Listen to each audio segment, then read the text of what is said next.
Hello students, this is the first part of video for chapter number 4 from history, and your chapter 4 is the Mughal Empire.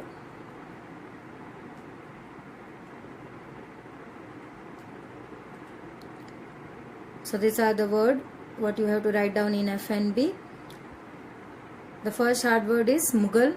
Mughal is the name given to the Mongol invader who set up their rule in India after invading several territories. Mansab. Mansab means a rank or a position. Mansabdar. Mansabdar are those who had obtained a title or rank in service of the Mughals. Jagir. The salaries of the Mansabdar as revenue assignment are called Jagir. Zat means numerical value of rank and salaries is termed as Zat. Sawar. Sawar is a cavalry man. Next is Sul-i-Kul. Literally, Sul-i-Kul means universal peace. Primogeniture. It is a rule of inheritance in which the eldest son is the heir to the throne of his emperor father. Copercenary. It is the inheritance in which all of the sons of the father share power equally. Zabt. Revenue collected on the basis of schedule of revenue rates for individual crops is known as Zabt. Zamindar. Zamindars were all intermediaries, whether local headmen of the village or powerful chieftain. Bakshi, that is military paymaster. Sadar, the minister in charge of religious and charitable patronage. Faujdar, that is military commander. Kotwal, town police commander. Dogma. Dogma is a statement on an inscription declared as authoritative with the expectation that it would be followed without question. Bigot. Bigot is an individual who is intolerant of another person's religious belief or culture. Anai-Akbari. Third part of Akbarnama, which was written by Abul Fazl, a court historian and friend of Akbar. So these words you have to write down in FNB as glossary. So what are we going to learn from this chapter? These are the topics that what we are going to cover. The first topic is who were the Mughals. Second, Mughals military campaigns. Next is Mughal emperors. Next is Mughal tradition of succession. Mughal relation with other ruler, Mansabdar and Jagirdar, Zabt and Zamindars, a closer look to Akbar's policy, the Mughal Empire in 17th century and after.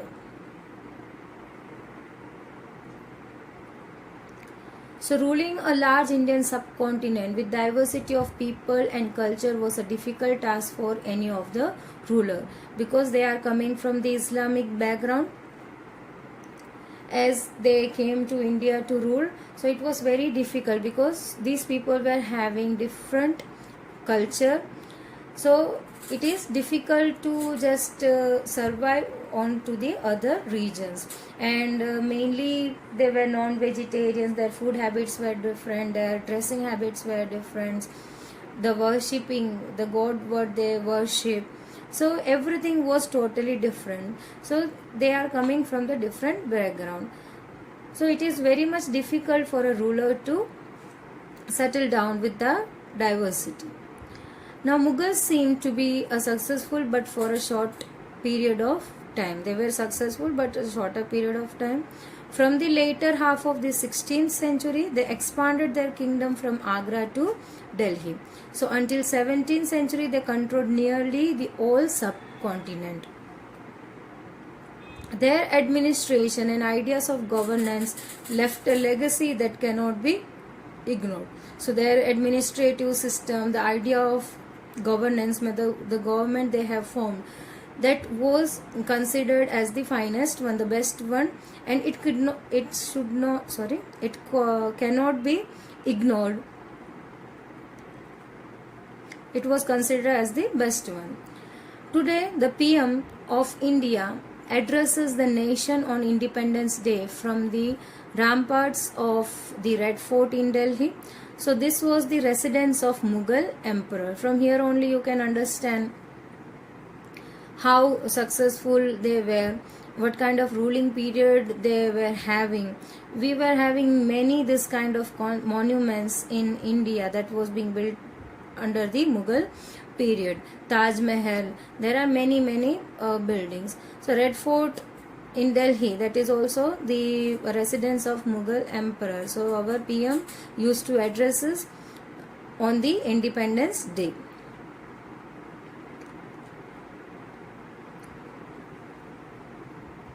Who were the Mughals? The Mughals were the descendants of two great lineages group or lineages of rulers. So both the rulers were very powerful and successful. So they were considered as two great lineages of rulers. So who were they? Genghis Khan. He died in 1227. He was a ruler from Mongol tribe, ruled China and Central Asia. So Genghis Khan. So Mughals were from the mother side, they were belonging to the Genghis Khan's family. And Taimur, who died in 1404, the ruler of Iran, Iraq and modern day Turkey. So from the father's side, the Mughals were belonging to the Taimur's family. So they both were the great and successful rulers of that time. So they were descendants of two lineages of rulers, that is from Genghis Khan, that is from the mother's side, and from Taimur, that is the father's side. The Mughals took pride in their Taimurid ancestry. Now why? The Mughals were like to be called as the ancestors of Taimurid. Now what was the reason? This was because Genghis Khan's memory was associated with massacre of innumerable people. It was also linked with the Uzbeks, their Mongol competitors. Now what was the reason? Because Genghis Khan was considered as one of the cruelest ruler. He was always in just expanding his territory, and he killed many of the people. So he was associated, here it is written, he was associated with the massacre of innumerable people. Now what was the other reason? It was also linked with the Uzbeks. So Uzbek was the other group of ruling class which were the competitors. Again they were belonging from the Mongol tribes. So they were also, the Uzbeks were also the competitors of Mughals. They were proud of their Timurid ancestry, not least of all because their great ancestors had captured Delhi in 1398. So capturing Delhi at that time was considered as the great event. So they were proud to be known as the Timurid ancestors.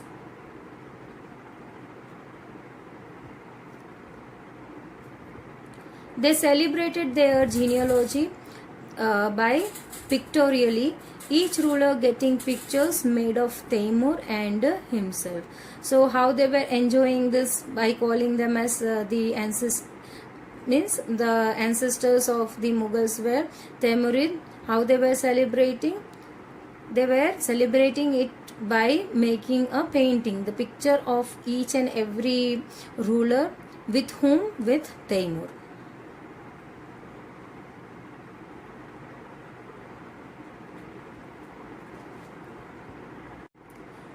Our next topic is Mughals military campaigns. So Babur was the first Mughal ruler who has ruled from 1526 to 1530, succeeded to the throne of Fergana that is in 1494. So when he was only 12 years old, but was dethroned by Uzbeks shortly after, as we have already discussed, because Uzbeks were considered as the competitors of Mughals. They were belonging from the Mongol tribal group. After years of wandering, Babur seized Kabul in 1504 and defeated Ibrahim Lodi. In 1526, the Sultan of Delhi at Panipat. So here, as he was dethroned, he wandered for many years.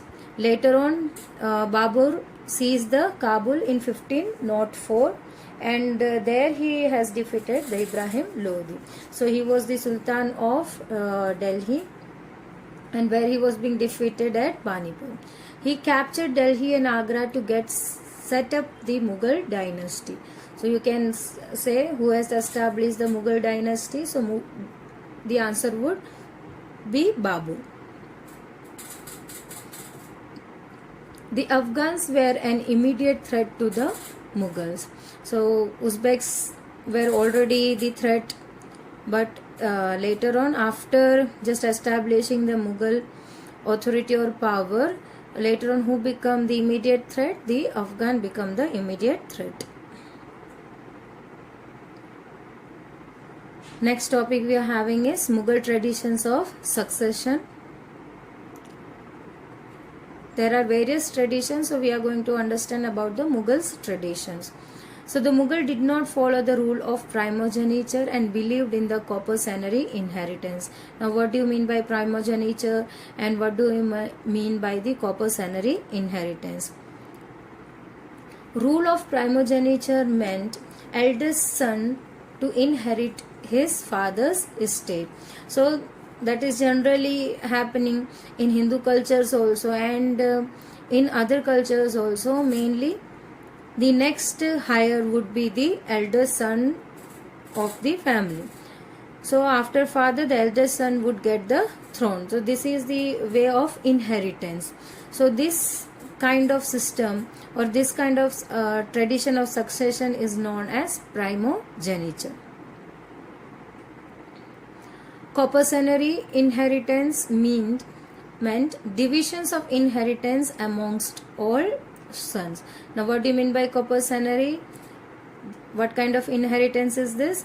The division of inheritance amongst all the sons. If they are having 2 kids or 2 sons, then the inheritance is divided into 2. If they are having 3, then the inheritance is divided into 3. So the right is not got by the eldest son as it was being in the system of primogeniture. So here is two-way succession. And what does the Mughal follow? What kind of tradition of succession do the Mughals follow? They believe in copercenary inheritance. They do not believe in the primogeniture, where the elder sons get the inheritance.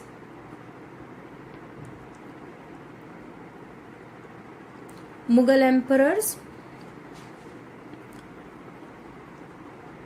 First of all, the Mughal empire was established by the Babur. He has ruled from 1526 to 1530.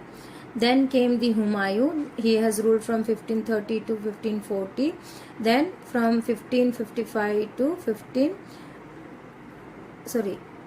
1155 to 1156. So that you have to see, correction is there. Now Akbar from 1556 to 1606. And the next ruler is Jahangir, that is 1605 to 1627. Humayun's rule is from 1530 to 1540 and 1555 to 1556. Please correct it. This table is already given in your textbook, so not to worry. Then after Akbar, the Jahangir came. After Jahangir, the next successor was the Shah Jahan. He has ruled from 1627 to 1658. Then the last and the powerful ruler of the Mughal Empire was being considered as the Aurangzeb. So he has ruled from 1658 till 1707. So this is the order from where it started: Babur, then Humayun, Akbar, Jahangir, Shah Jahan and Aurangzeb. So the Mughal dynasty was not ended after the Aurangzeb, but he was considered as the most powerful and the successful ruler of the Mughal Empire. Later the rulers were not that successful or not that much powerful. So Mughals period ends by the Aurangzebs, not completely but partially. So these rulers detail the ruling period and how the other got into the succession, that we are going to learn in detail in the next video. Till then, stay tuned. Thank you.